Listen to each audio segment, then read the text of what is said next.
اللهم صل على سيدنا محمد وعلى آل سيدنا محمد كما صليت على إبراهيم وعلى آل إبراهيم في العالمين إنك حميد مجيد. أعوذ بالله من الشيطان الرجيم. بسم الله الرحمن الرحيم. قل للمؤمنين يغضوا من أبصارهم ويحفظوا فروجهم ذلك أزكى لهم إن الله خبير بما يصنعون. اللہ تبارک و تعالی نے سورۃ النور کی ان آیات مبارکہ میں ایمان والوں کو دو حکم جاری فرمائے ہیں. اس سے پہلے آپ مسئلہ پڑھ چکے ہیں استئذان اور استئناس کا کہ کسی کے گھر میں انسان داخل نہ ہو جب تک کہ اذن نہ ملے، سلام کرے اور ان کو تسلی ہو.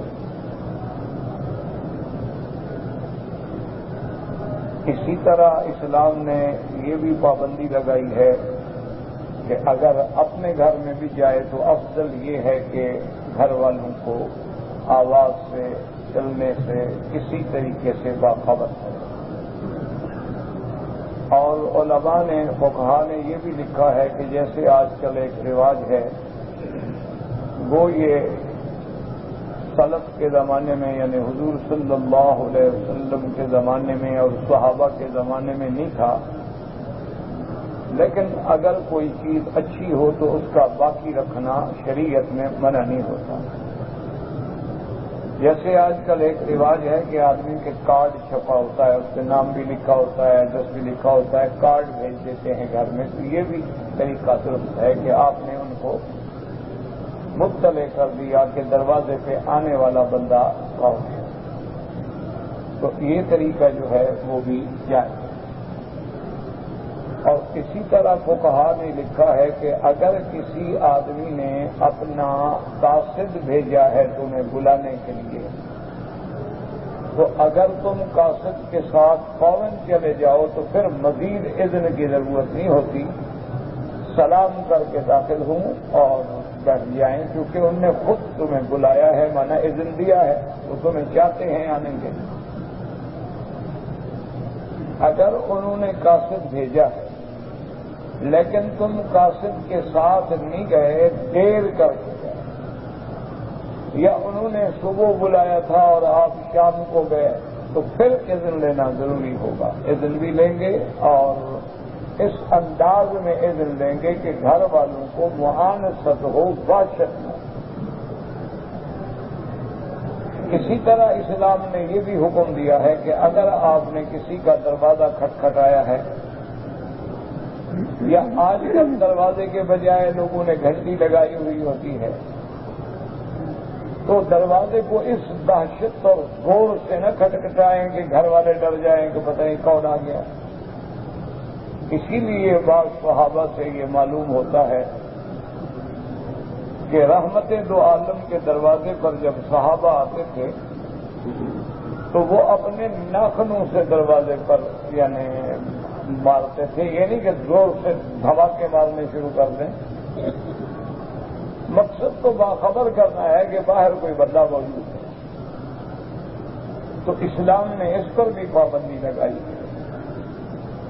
اور اسی طرح یہ بھی حکم دیا کہ اگر تم جاتے ہو اور اذن طلب کرتے ہو، سلام کہتے ہو، لیکن جواب نہیں ملا، تو پھر 3 دفعہ اذن طلب کرو، 3 دفعہ سلام کہو، جواب نہ ملے تو واپس آ جاؤ. یہ نہیں ہے کہ اگر جواب نہیں ملا تو آپ بلا وجہ جم کے بیٹھ جائیں، تو یہ بنا ہے.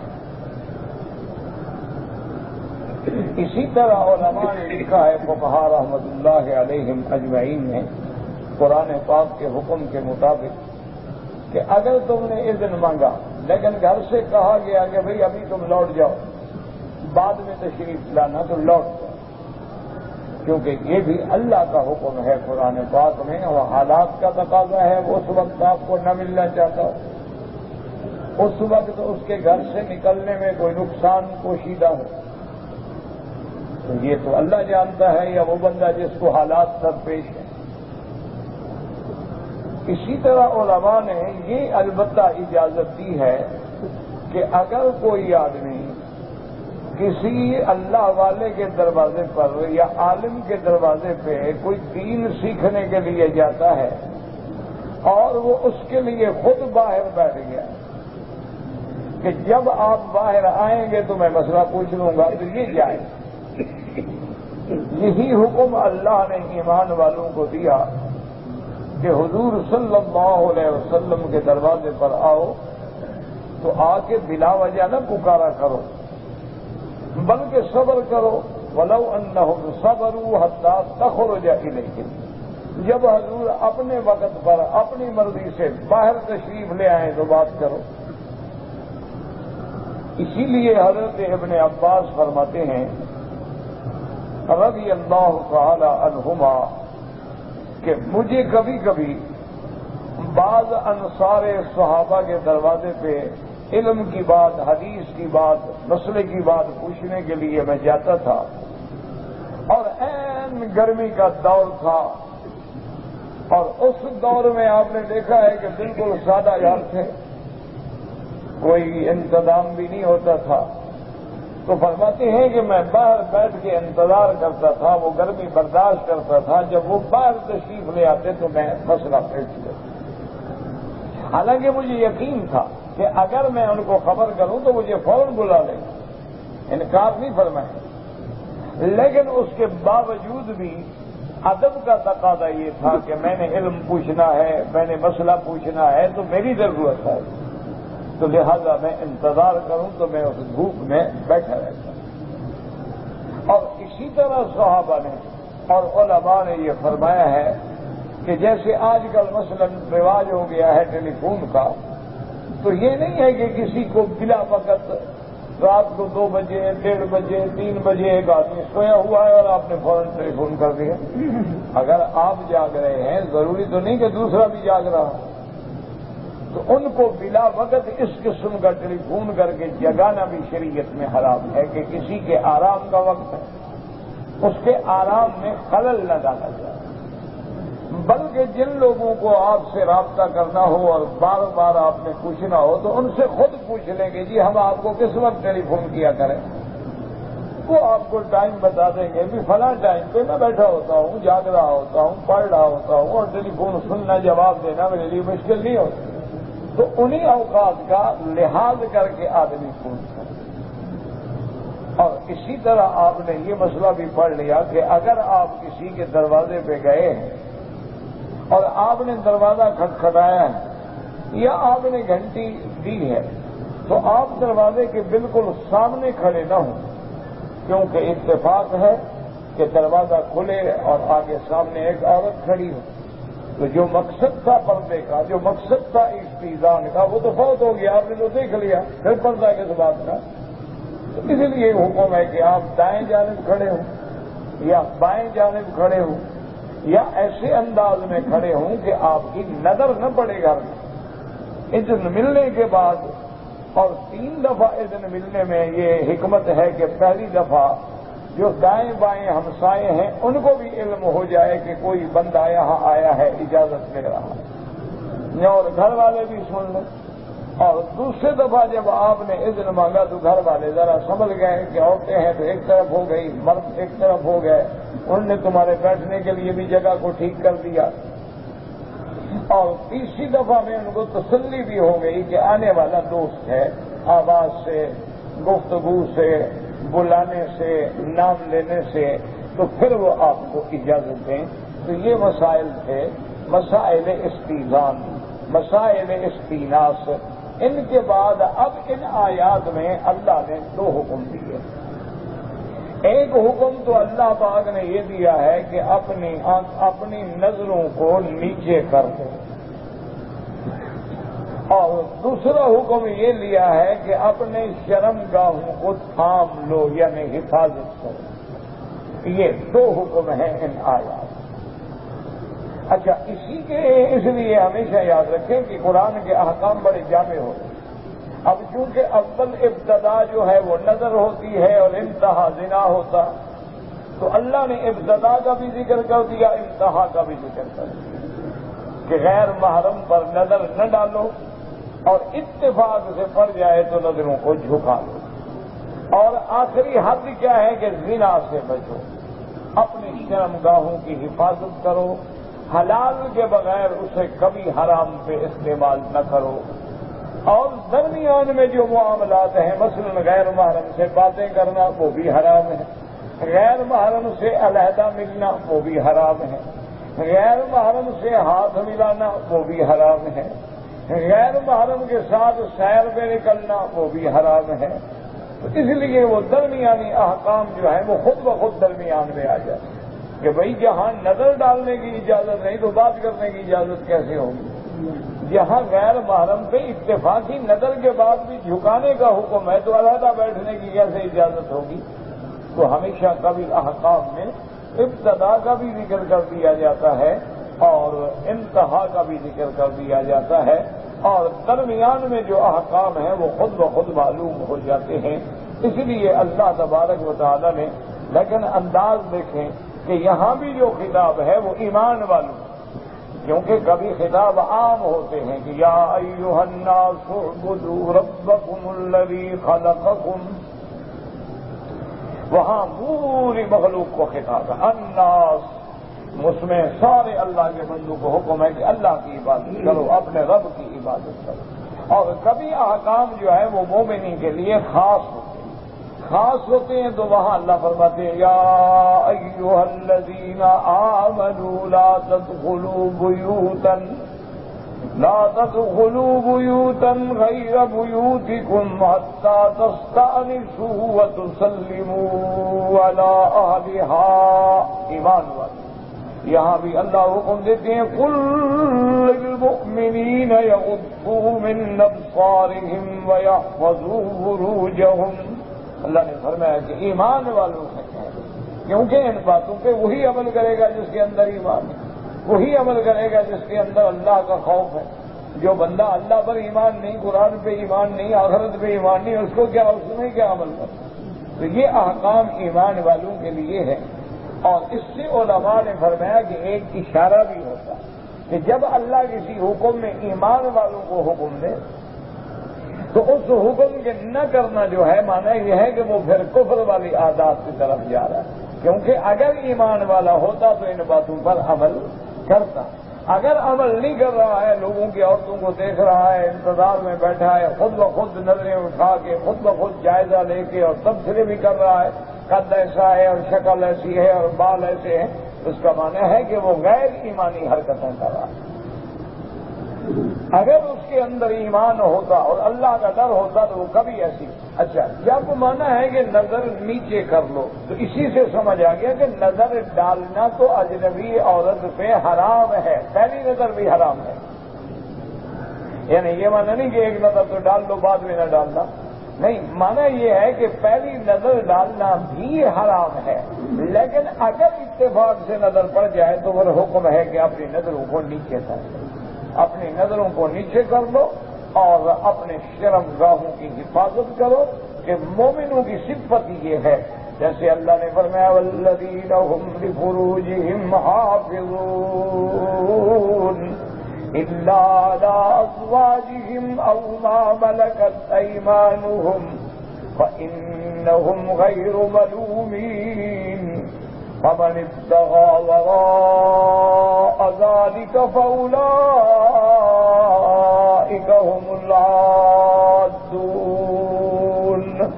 اللہ نے فرمایا کہ مومن اپنے مومن مرد ہو یا عورت اپنی شرمگاہوں کی حفاظت کرنے والے ہیں، ہاں الا علی ازواجہم، ہم نے جو ان کے لیے بیوی حلال کر دی ہے، چاہے وہ ایک ہے، دو ہیں، تین ہیں، چار ہے، وہ حق ہے اس کے لیے حلال، او ما ملکت ایمانہم، یا وہ لونڈیاں، وہ کنیزیں جو جنگ میں جہاد میں حاصل ہوں، یہ بھی اچھی طرح دماغوں میں رکھ لیں کنیز اور لونڈی کا معنی یہ نہیں ہوتا کہ کوئی نکرانی گھر میں رکھ لو 1000 روپے مہینے پہ لہٰذا لونڈی ہو گئی لہذا یہ بھی جائز ہے، یہ معنی نہیں ہوتا۔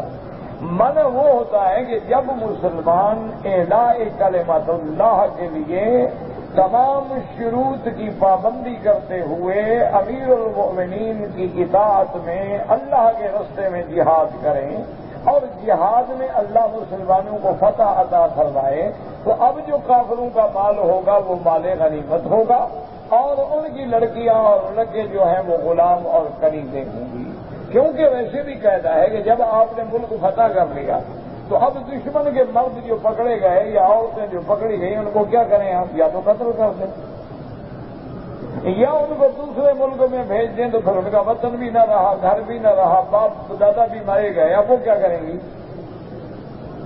اور تیسری صورت کیا ہے؟ ان کو قید میں بند رکھیں اور ان کو ساری زندگی خرچ کرتے رہیں۔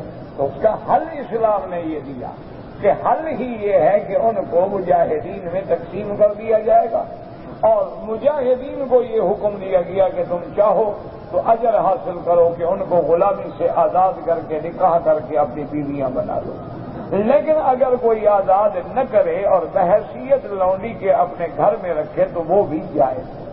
لیکن بعض لوگ جو اس بہانے سے بڑے بڑے لوگ سردار بڑے بڑے قبائل کے لوگ 50-50 100 لڑکیاں پکڑ کے گھر میں رکھ لیتے، ہماری کنیزیں ہیں، یہ تو ظلم ہے، یہ تو زنا ہے، یہ ناجائز ہے۔ جب جہاد نہیں رہا تو کنیزیں بھی نہ رہی۔ پہلے تو اللہ کے راستے میں نکلو نا تاکہ شہید ہو جاؤ، تو جان مقدم تم نے اپنی جان ہی دے دی تو تم کنیز کیا حاصل کرو؟ تو اگر تم کامیاب ہو گئے اور فتح بھی ہو گئی، اگر شکست ہو گئی تب بھی کنیزیں کہاں سے بھی نہیں، اگر فتح ہو گئی تو اب ان کو ضائع تو نہ کیا جائے نا، ان کی حفاظت کا اسلام نے بندوبست کر دیا کہ مجاہدین پہ وہ تقسیم ہو گئی، ہر گھر میں جا کے آباد ہو گئی، اور ان کو سر چھپانے کا ٹھکانہ بھی مل گیا، عزت بچانے کا ٹھکانہ بھی مل گیا، بجائے اس کے کہ وہ دنیا کے سامنے عبرت کا تماشا بن کے پھرتی رہیں۔ تو اس سے تو بہتر ہے نا کہ کسی ایک گھر میں کسی ایک کی ملکیت میں رہے تاکہ کوئی آدمی ان کی عزت کو نشانہ نہ بنا سکے۔ اس لیے اللہ فرماتے ہیں والذین هم علی فروجہم حافظون الا علی ازواجہم او ما ملکت ایمانہم فإنہم غیر ملومین، جو اپنی بیویوں سے اپنی کنیزوں سے اپنا نفع حق اٹھاتے ہیں فرمایا ان پہ ملامت نہیں۔ یہ بھی اشارہ ہے کہ یہ کوئی ایسا کام نہیں کہ ہر وقت بندہ اسی پہ لگا رہے، ہر وقت بندہ بیوی کے فکر میں ہے اور ہر وقت بندہ اپنے شہوتیں مٹانے کے فکر نہیں۔ بس اللہ نے حالات رکھا ہے، تمہیں گناہوں سے بچانے کا ایک ذریعہ دیا ہے تاکہ تم بھی گناہوں سے بچ جاؤ اور عورت بھی گناہوں سے بچ جائے۔ اس لیے یہ نہیں فرمایا کہ اچھا بات ہے، فرمایا ہاں ایسا کرو تو ملامت نہیں کی جائے گی کیونکہ تمہارے لیے وہ حلال ہے، تو حلال میں ملامت نہیں کی۔ اس سے بھی اشارہ ہے کہ یہ کوئی بندے کی منتہا منزل نہیں ہے، یہ کوئی منتہا مقصود نہیں ہے۔ اس لیے بی بی عائشہ فرماتی ہیں کہ کبھی حضور روزے رکھتے تو معلوم ہوتا کبھی افطار ہی نہیں فرمائے، اور کبھی افطار فرماتے تو معلوم ہوتا کبھی روزہ ہی نہیں رکھتے۔ یعنی ہر وقت اپنے آپ کو قابو میں رکھنا یہ مومن کی صفت۔ تو اب مومنوں کے لیے دو چیزیں حلال ہوئیں، ایک بیوی اور ایک مملوک مل کر یمین، اس کے علاوہ تمام طریقے حرام ہیں۔ اب اس سے متع بھی حرام ہو گیا، اسی طریقے سے بعض لوگ جو تن بخشیاں کر لیتے ہیں، بہانے بنا لیتے ہیں، وہ بھی حرام ہو گیا۔ یا بعض لوگ جو ہیں دیہاتوں میں ان کی ایک بڑی بری عادت ہے کہ او جی میں نے عورت سے ایجاب قبول کر لیا ہے، اس نے مجھے قبول کیا، میں نے اس کو قبول، ہمارے یہ حلال نکاح ہو گیا۔ تو یہ نکاح نہیں ہوتا، نکاح کے لیے خطبہ ضروری ہے، اعلان ضروری ہے، گواہ ضروری ہے، لوگوں کو پتہ لگے کہ تم نے نکاح کیا۔ یہ تھوڑا نکاح ہے کہ ایک عورت کو کمرے میں بند کر کے بٹھا دو اور کہو جی تم قبول کر دو، حاجی قبول کرتے، یا پیسوں کے لیے یا ڈر کی وجہ سے یہ ایجاب قبول، یہ سب حرام ہے، یہ زنا تصور ہوگا۔ لوگوں کو دھوکہ دے سکتے ہو، اللہ کو تو دھوکہ نہیں دے سکتے، اللہ تو دلوں کے بھید بھی جاننے والے ہیں۔ اچھا، اسی طرح اسلام نے فرمایا ہے کہ جیسے کسی غیر محرم عورت پہ نظر ڈالنا حرام ہے، ایسے امرد لڑکے، امرد مانا وہ لڑکے جن کی ابھی داڑیاں نہیں نکلی، یعنی جن لوگوں کے ابھی داڑھی کے بال ظاہر نہیں ہوئے ہیں، اور ایسے لڑکوں پر بھی بری نظر ڈالنے کا وہی گناہ ہے جو غیر محرم عورت پہ نظر ڈالنے کا گناہ ہے۔ کیونکہ وہ بھی شہوت کا محل ہے۔ اس لیے آپ دیکھیں نا کتنے لوگ ہیں بیویاں گھر میں موجود ہیں اور لڑکوں کی طرح پیچھے کتوں کی طرح پھرتے ہیں۔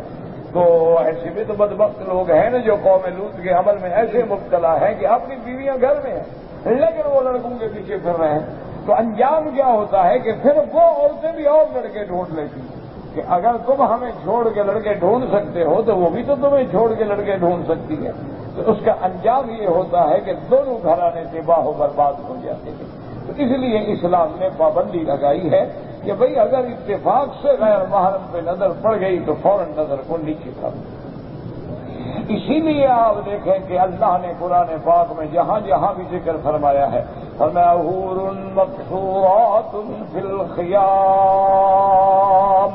قیامت والے دن اللہ تبارک و تعالی جو مومنین کو حوریں عطا فرمائیں گے فرمایا مقصورات فی الخیام لم يطمثهن انس قبلهم ولا جان۔ اللہ نے فرمایا میرے مومن بندے تیرے لیے وہ حوریں ہم نے خیام کے اندر محفوظ کر کے رکھی ہوئی ہیں، یہ نہیں کہ وہ آوارہ پھرتی ہوں باہر پھرتی ہوں، اور وہ ایسی پاکیزہ ہے کہ جن کو کسی انسان تو کجا کسی جن نے بھی کبھی ہاتھ نہیں لگایا، کیونکہ جنات جو ہیں وہ بھی اثر کرتے ہیں۔ جنات جو ہیں اللہ رحمت فرمائے وہ بھی شرارتیں کرتے ہیں، کیونکہ جنات میں بھی ہر قسم کی مخلوق ہوتی ہے۔ جنات میں ایمان والے بھی ہیں، جنات میں کافر بھی ہیں، بلکہ علماء نے لکھا ہے کہ جتنا انسانوں میں فرقے ہیں وہ سارے جنوں میں ہیں۔ جیسے تمہارے یہاں سنی شیعہ فلاں بریلوی دیوبندی اسی طرح ان میں بھی یہ سارے فرقے موجود ہوتے ہیں۔ اچھا جیسے تمہارے یہاں مولوی پیر شیخ طویل والے قبروں والے حلوے والے اسی طرح ان میں بھی سارے ہوتے ہیں۔ اچھا جیسے انسانوں کے اندر لوگوں کو تکلیفیں پہنچانے والے شرارتی انسان ہوتے ہیں اسی طرح جنوں میں بھی ہوتے ہیں۔ اور جیسے دنیا میں علماء ہیں محدثین ہیں، جنات میں بھی علماء ہیں محدثین ہیں فقہاء ہیں، بڑے بڑے عالم ہیں، صحابی ہیں، جنہوں نے حضور کے ہاتھ میں کلمہ پڑھایا وہ تو صحابی ہوگا۔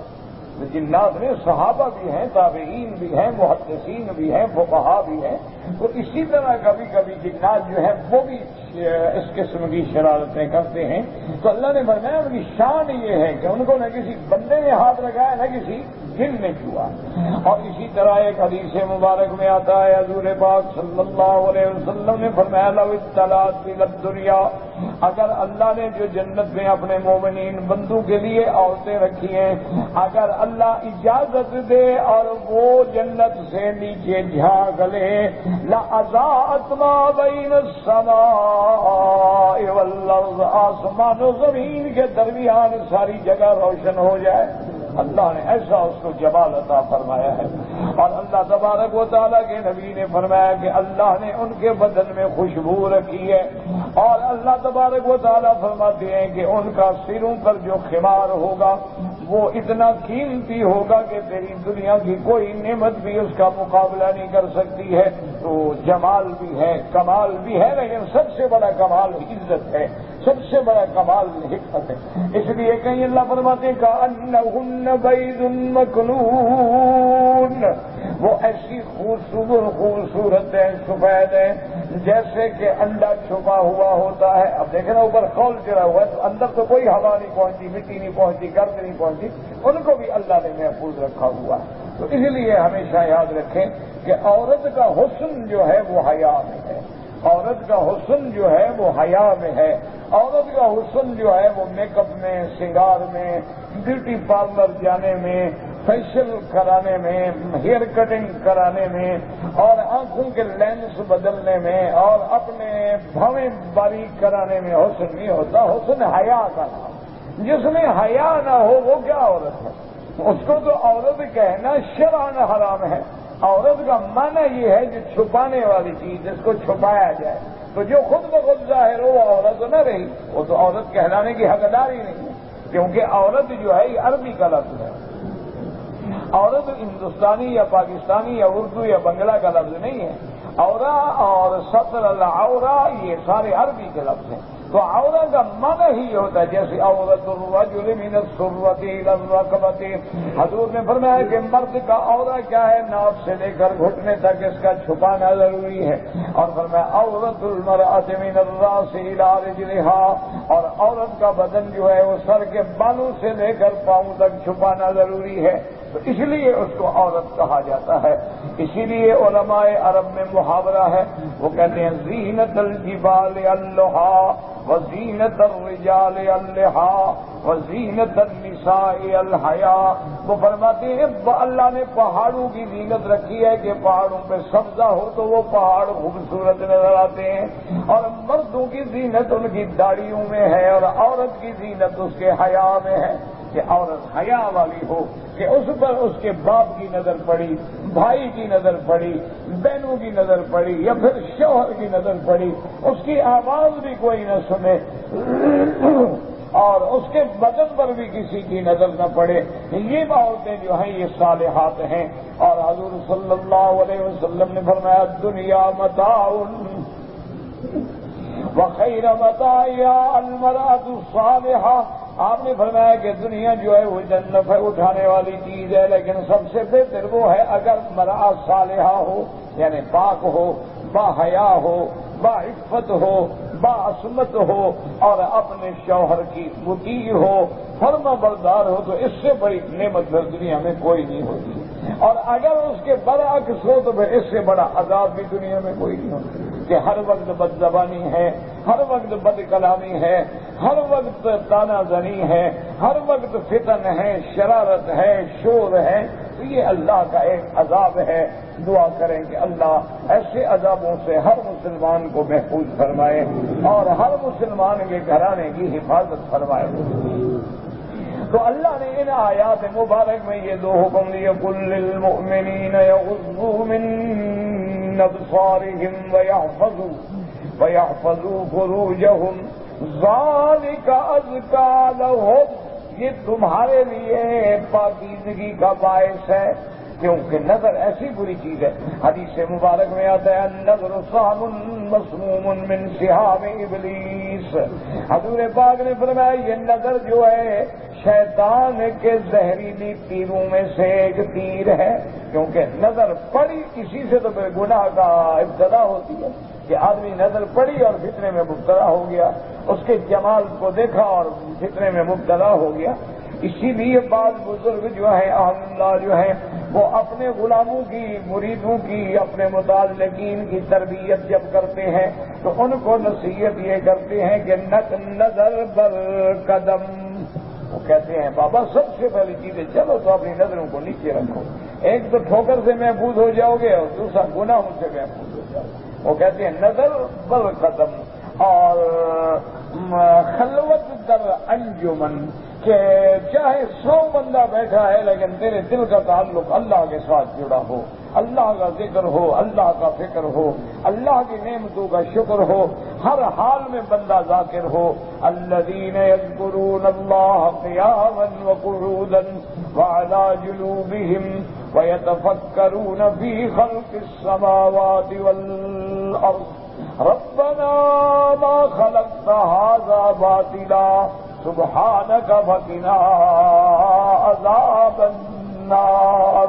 کہ اللہ والے جو ہیں, اللہ کے ماننے والے جو ہیں, وہ کھڑے ہیں تو ذکر ہے, بیٹھے ہیں تو ذکر ہے, لیٹے ہیں تو ذکر ہے, ہر حال میں اللہ کے ذکر میں ہیں, ہر حال میں اللہ تبارک و تعالیٰ کی نعمتوں اور صنعت میں فکر کرنے میں لگے ہوئے.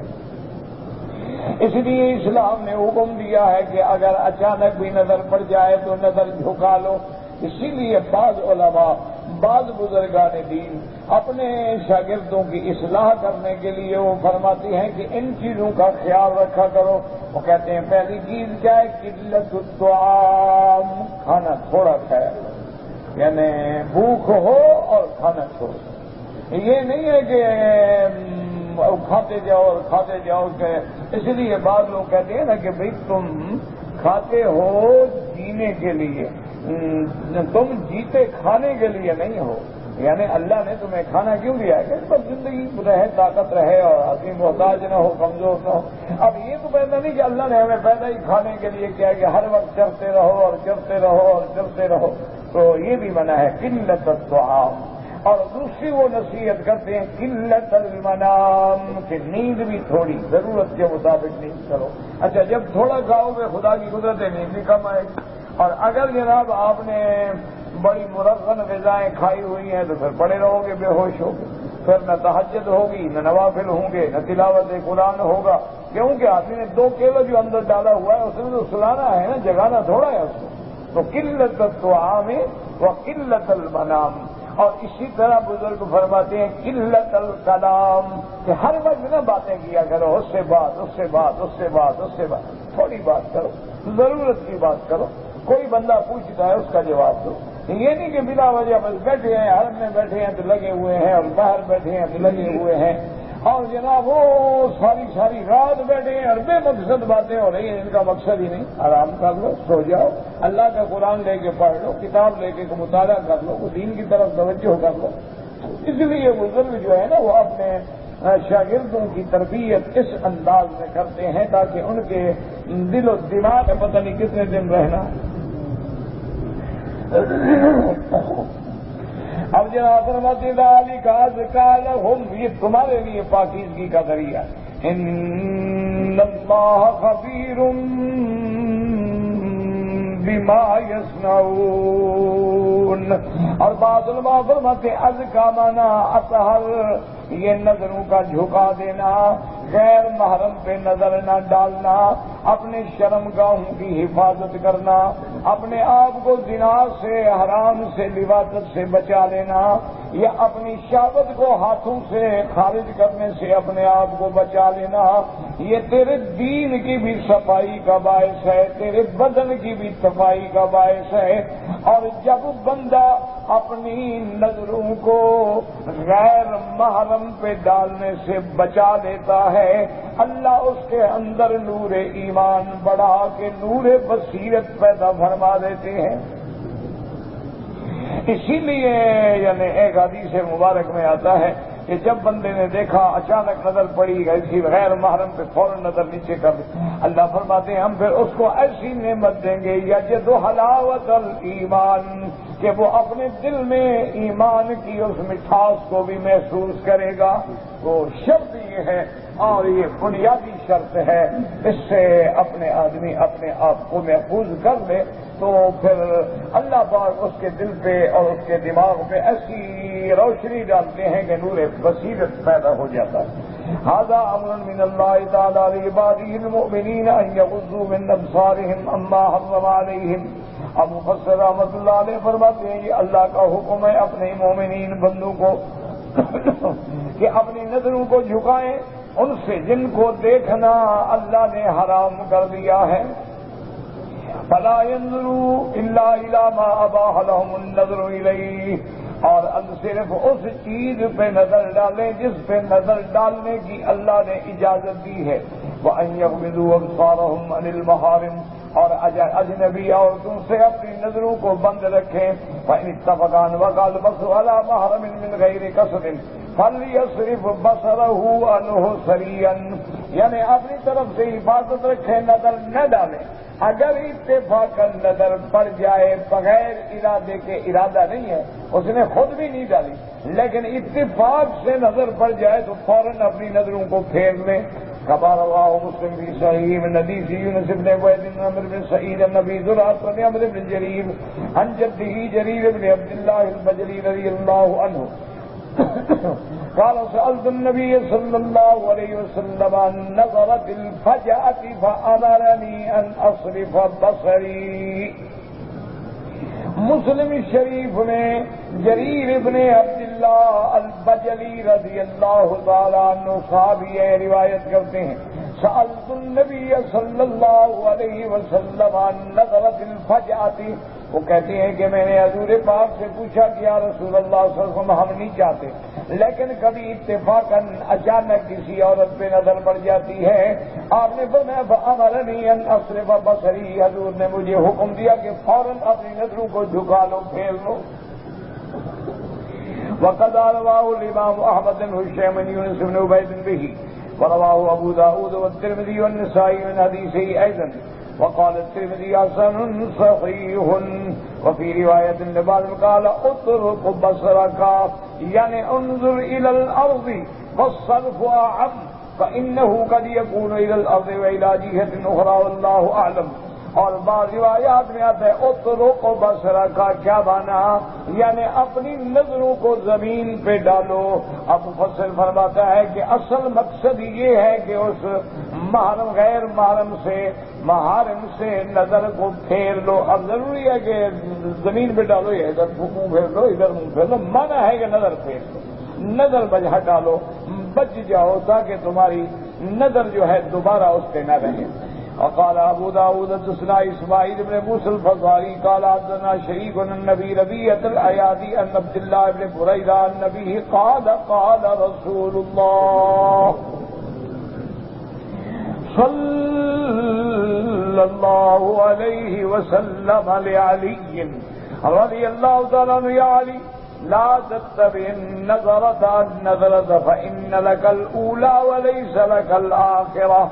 میرے آقا نے حضرت علی کو حکم دیا کہ حضرت علی اتفاق سے نظر پڑ جائے تو نظر جھکا لو, پھر نظر کے پیچھے دوبارہ نظر نہ ڈالو, کیونکہ جو اتفاقاً پڑی ہے اس پہ تو اللہ نہیں پکڑیں گے, لیکن دوبارہ نظر ڈالو گے تو پھر پکڑے جاؤ گے, پھر گنہگار ہو جاؤ گے. ورواه الترمذي من حديث شريك وقال غريب لا نعرف الا من حديثه. وفي الصحيح نبي سعيد قال قال رسول الله صلى الله عليه وسلم الجلوس على الطرقات. حضور پاک نے فرمایا خبردار راستوں میں نہ بیٹھا کرو, یعنی بلا وجہ راستے میں بیٹھو گے تو راستہ جو ہے تو لازمی بات ہے مرد بھی گزریں گے عورتیں بھی گزریں گے. اب آپ نماز کے بعد اگر کسی ستون کی اوٹ میں بیٹھ گئے ہیں بچ گئے, کسی پہ نظر نہیں پڑے گی. لیکن آپ تو سڑک پہ کھڑے ہیں نماز پڑھ رہے ہیں تو لازمی بات ہے لوگ آگے بھی گزریں گے دائیں بھی گزریں گے بائیں بھی گزریں گے. اسی لیے حضور نے حکم فرمایا ایاکم بالجلوس علی الطرقات. قالوا یا رسول اللہ لا بد لنا من مجالسنا نتحدث فیہا.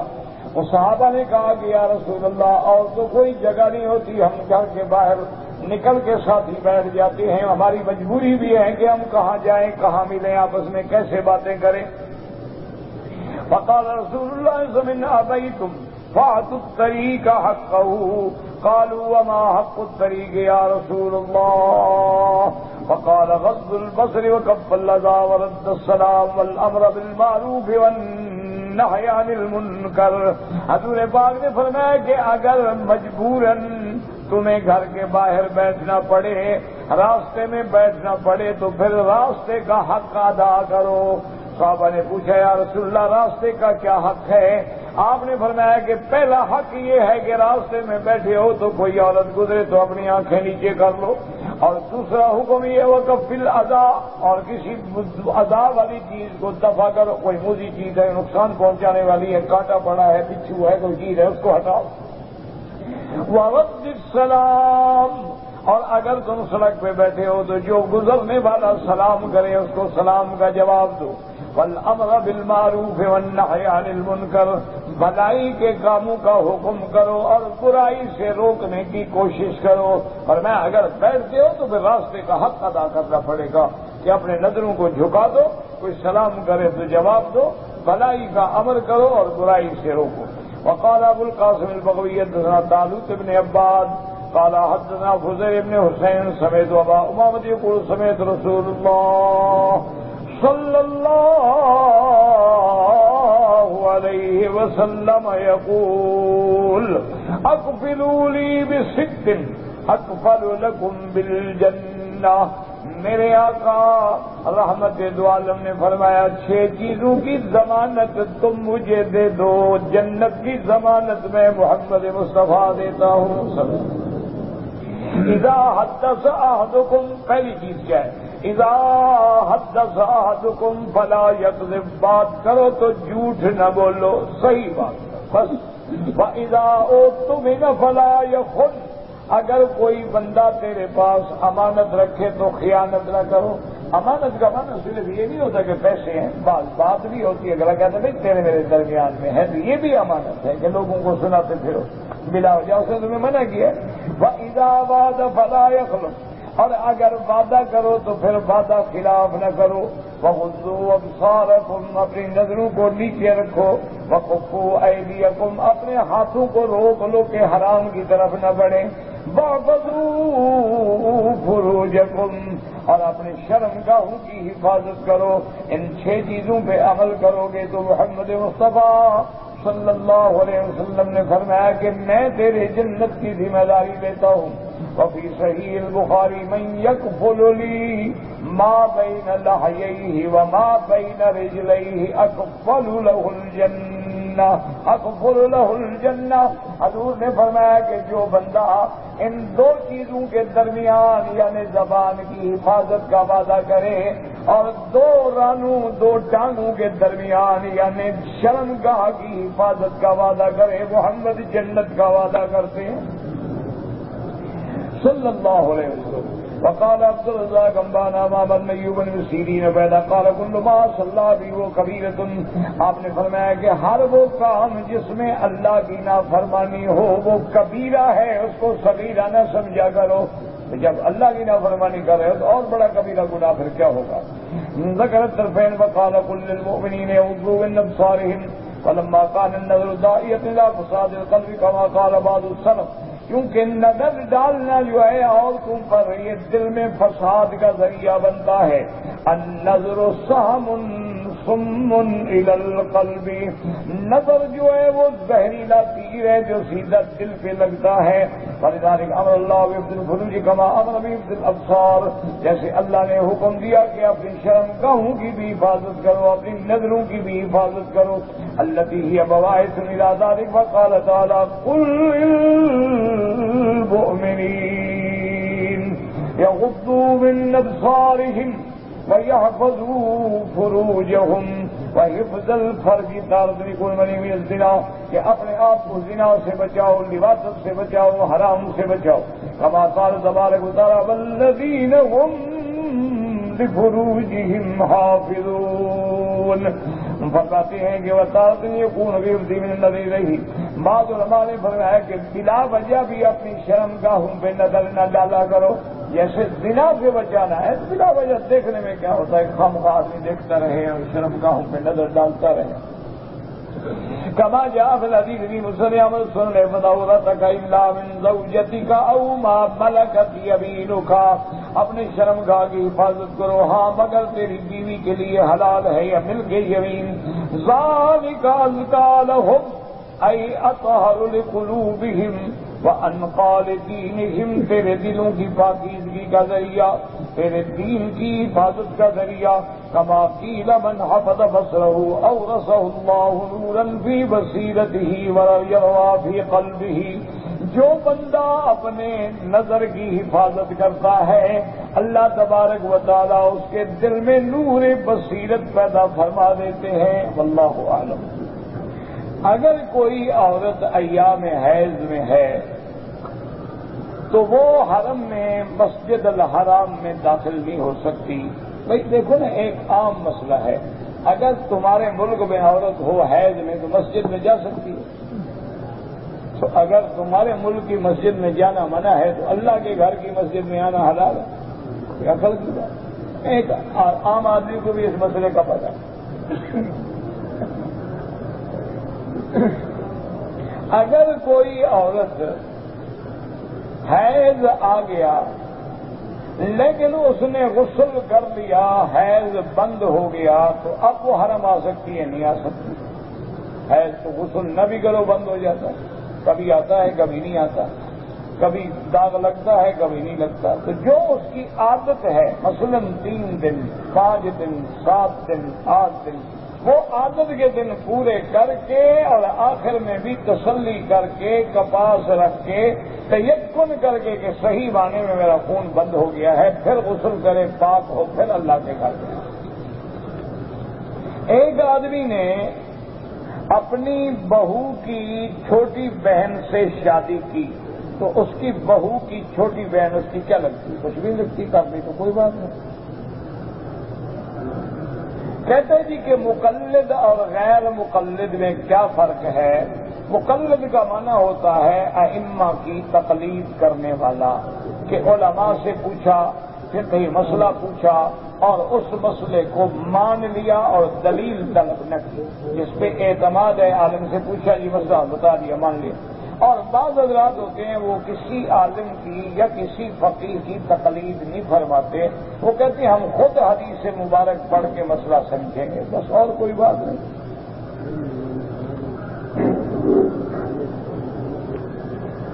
کہتے جی کہ میں 5 سال سے مکے میں رہتا ہوں، لیکن میرا سیٹھ جو ہے وہ مجھ کو حج کرنے کی اجازت نہیں دیتا ہے۔ میں نے اگلے سال شوال کے مہینے میں مدینے سے احرام باندھ کے عمرہ کیا تھا۔ میرا ارادہ تھا کہ اگر سیٹھ نے اجازت دے دی تو حج کروں گا، لیکن اجازت نہیں دی، کوئی بات نہیں دی تو آپ کا کوئی دم نہیں، آپ نے حج تو کیا ہی نہیں نا، آپ نے عمرہ کیا تھا، بات ختم ہو گئی۔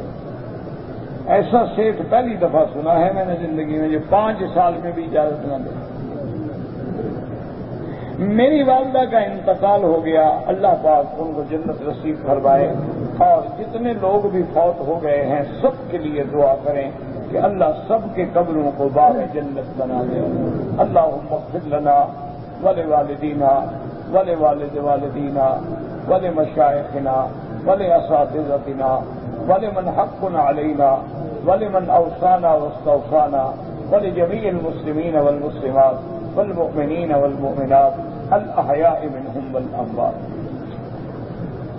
کہتے ہیں جی کہ بعض علماء کہتے ہیں کہ صلاۃ التراویح جو ہے سنت مؤکدہ علی الکفایہ ہے، نہیں سنت یہ نہیں کہ گھر کا ایک بندہ پڑھ لے باقی معاف ہو جائے، سنت مؤکدہ ہے۔ اسی طرح تراویح میں ختم قرآن سننا جو ہے وہ بھی سنت مؤکدہ ہے کہ ایک دفعہ پورا قرآن سننا۔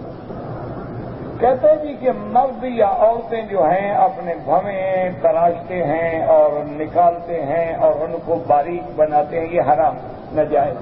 ہاں ایک ہے کہ کوئی مجبوری ہے، آنکھوں میں آ رہی ہے، بال بڑھ گیا ہے، مجبوری ہے کہ وہ عیب بن گیا ہے، اس کو دور کرتا ہے تو وہ الگ بات ہے۔ ایک ہے جیسے آج کل فیشن آ گیا ہے کہ بھی پتہ لگے کہ بالکل وہ باریک خط کھینچا ہوا ہے اور باقی اس کو نکالتے ہیں اور پتہ نہیں کیا کیا کرتے ہیں، یہ حرام ہے۔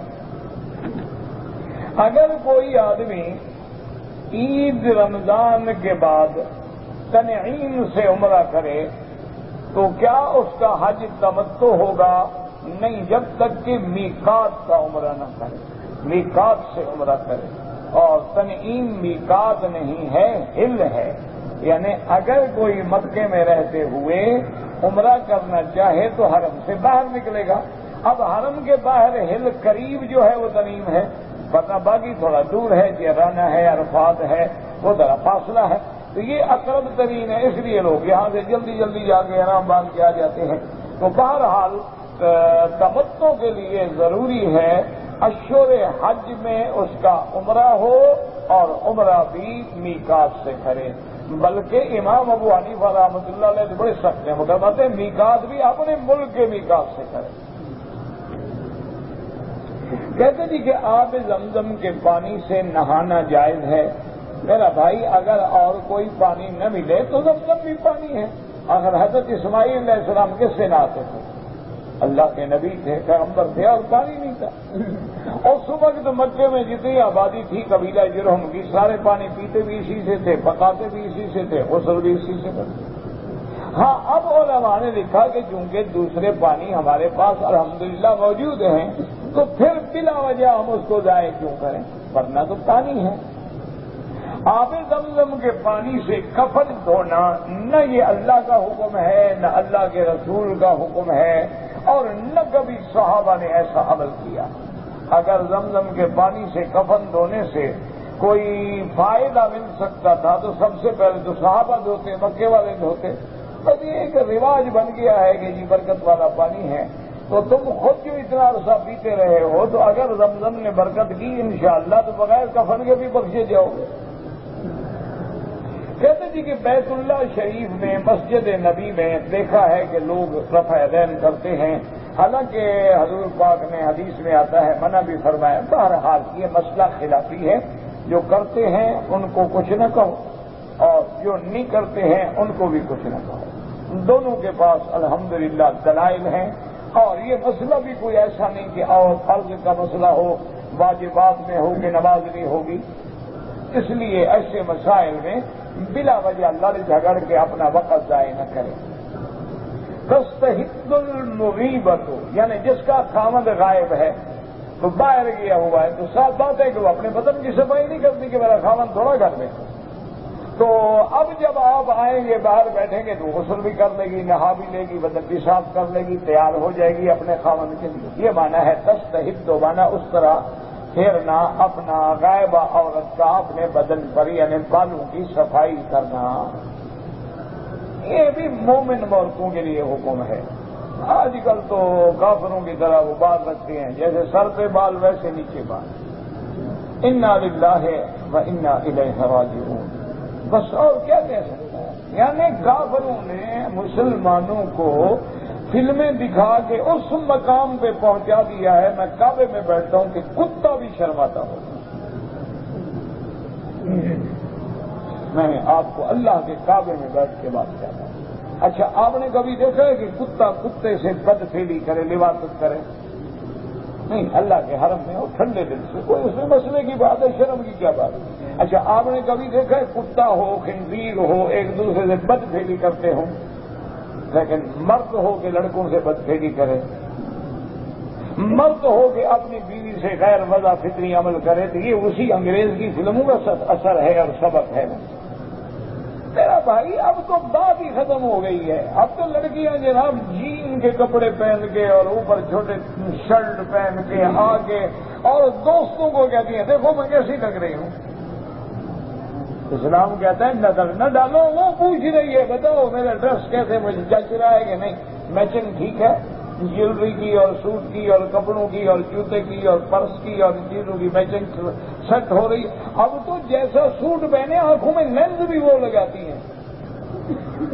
انا للہ و انا الیہ راجعون. ایک آدمی نے مجھے سنایا، اللہ عالم صحیح ہے یا غلط ہے، اس نے کہا کہ ایک عورت بالکل ایسا فرسٹ کلاس برقع پہنا ہوا اور بالکل اس میں کوئی سلوٹ بھی نہیں اور ایسے آرام سے جا رہی تھی اور ایسے ناک پہ کپڑا باندھا ہوا اور آنکھوں پہ اینک لگائی ہوئی. کہتا ہے جی میں دیکھ کے فرشتہ ہو گیا، میں اس کے پیچھے چل پڑا. چلتا گیا. اچھا اس نے عورت کو آپ پیچھے نہ بھی دیکھے نا اس کو احساس ہو جاتا ہے کہ میرے پیچھے کوئی آ رہا ہے. تو اس نے بھی مجھے کچھ نہیں کہا. جب ہم ایک ایسی جگہ گئے تو وہ آمدن ایک خالی گلی میں مڑ گئی. تو اب مجھے موقع ملا، میں کہا ایک اچھا موقع مل گیا. خود بخود ایک ایسی گلی میں جا رہی جہاں بندہ کوئی نہیں. میں بھی اس گلی میں مڑا. جب میں قریب گیا نا کھڑی ہو گئی، برقع کھولا اور ایک تھپڑ مجھے مارا. تھا شرم نہیں آتی میں تیری ماں ہوں. دیکھا تو وہ ماں تھی. ماں کا تعاقب کر رہے ہیں شیطان. انا للہ و انا الیہ راجعون. اب تو جناب کافروں نے تیرا مسئلے حل کر دیے ہیں. اس کی جیب میں بھی موبائل ہے، اس کی جیب میں بھی موبائل. نہ قاصد بھیجنے کی ضرورت ہے، نہ کسی کا خطرہ ہے کوئی آ جائے گا یا نہیں آئے گا. ٹیلی فون کیا پائے جی میدان صاف ہے. انا للہ و انا الیہ راجعون. میرا بھائی دیکھا نہیں کہ رات دن مصیبتیں آ رہی ہیں، زلازل، سردیاں. یہ تھوڑا کہ صرف وہ بیچارے گناہگار ہیں. نہیں، گناہ ہمارے ہوتے ہیں اگر کوئی جاتا. اسی لیے آتا ہے نا کہ حضرت سلیمان علیہ السلام نے لوگوں سے کہا کہ کل نماز پڑھیں گے، بارشیں بند ہو گئی ہیں، اللہ سے بارش مانگے. جب لوگ آ گئے باہر نکلے تھوڑی دور گئے، فرمایا بھی واپس آ جاؤ انشاءاللہ بارش آ جائے گی. تو ان نے فرمایا کہ حضرت آپ نے نماز ہی نہیں پڑھی، دعا ہی نہیں کی. فرمایا میں نے دیکھا ہے کہ چیونٹیاں جو ہیں نا وہ اپنے بلوں میں ایسے الٹی ہو کے اپنی ٹانگیں اور ہاتھ پاؤں کھڑے کر کے کہہ رہی ہیں کہ اللہم لا تہلکنا بذنوب عبادک. اللہ گناہ تیرے بندے کرتے ہیں، ہمیں تو برباد نہ کر. گناہ تو تیرے بندے کر رہے ہیں، چیونٹیاں تو نہیں کر رہے. لیکن جب عذاب آئے گا تو چیونٹی بھی تو رگڑی جائے گی. یہ مانا نہیں ہے کہ وہ بیچارے صرف وہی گناہگار ہیں. گناہگار تو ہم ہیں، گناہگار تو ہمارے سمگلر ہیں، گناہگار تو ہمارے لٹیرے ہیں. گنہگار تو ہمارے وہ دہشت گرد وہ قاتل ہیں جو نہ مسجد کا حیا ہے، نہ عبادت کا حیا ہے، نہ شہر کا حیا ہے، نہ بے گناہوں کا حیا ہے. اللہ کے امن والے ملکوں کے اندر عذاب بنا دیا گیا ہے. پھر اللہ تعالیٰ پھر جب عذاب آتا ہے تو پھر سبز لکڑی بھی ساتھ جل جاتی ہے. قیامت میں پھر ہر آدمی جو ہے اپنے عمل کے مطابق اٹھایا جائے گا اور اس کو اللہ تبارک و تعالیٰ بدلہ دیں گے. آپ تو یہاں مزے سے کھڑے ہیں نا جی، کھانا بھی مل رہا ہے، کھجوریں بھی مل رہی ہیں. ان کا تو پتہ کرو نا کہ اکیلی لڑکی ہے، سارا خاندان فوت ہو گیا. اچھا، اور ایسے ظالم وحشی درندے بھی موجود ہیں جو اس زلزلہ زدگان میں جو عورتیں بیچاری یتیم ہوئی ہیں، بیوہ ہوئی ہیں، ان کو اغوا کر رہے ہیں. ایسے درندے اور ظالم موجود ہیں کہ کرایہ ٹرک کا 10,000 ہے، وہ کہتے ہیں جی 24,000 لیں گے. ان کو پتہ ہے لوگ مجبور ہیں.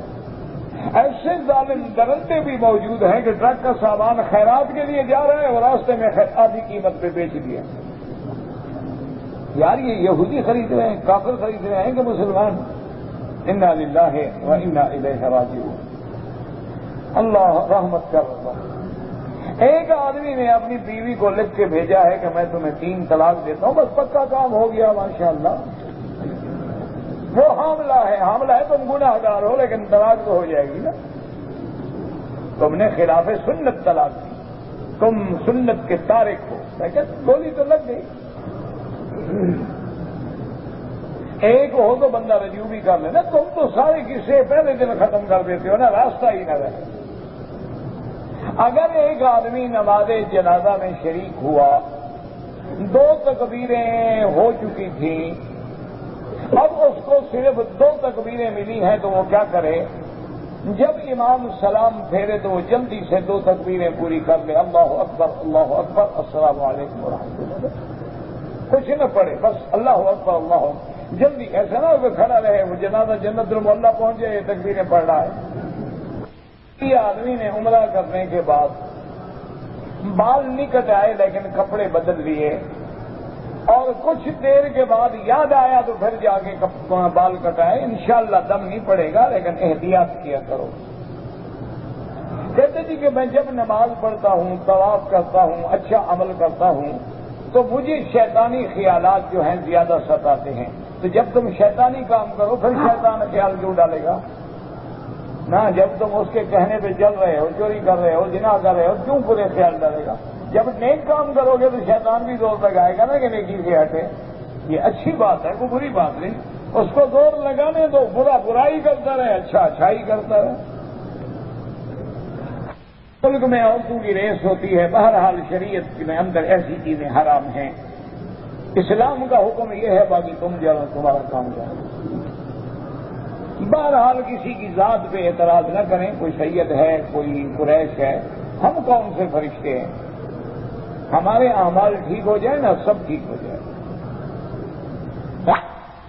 اسٹیٹ لائف بینک میں بہرحال انشورنس کا مسئلہ ہے تو انشورنس حرام ہے، کیونکہ انشورنس میں جوا بھی ہے اور سود بھی ہے. کیا مانا؟ میں نے 10 لاکھ کی پالیسی لی، ابھی میں نے 3 سال کی قسطیں جمع کرائیں 3 لاکھ، میں مر گیا تو وہ تو 10 لاکھ دیں گے نا. جوا لگ گیا نا، 3 لاکھ ڈالا اور 10 لاکھ مل گیا. اچھا، میں نے پالیسی لی 10 لاکھ کی، مدت ہے 10 سال، میں 10 سال نہیں مرا تو وہ 10 لاکھ بما سود مجھے واپس کریں گے. تو صاف بات ہے کہ سود بھی آ گیا اور جوا بھی آ گیا، دونوں چیزیں حرام.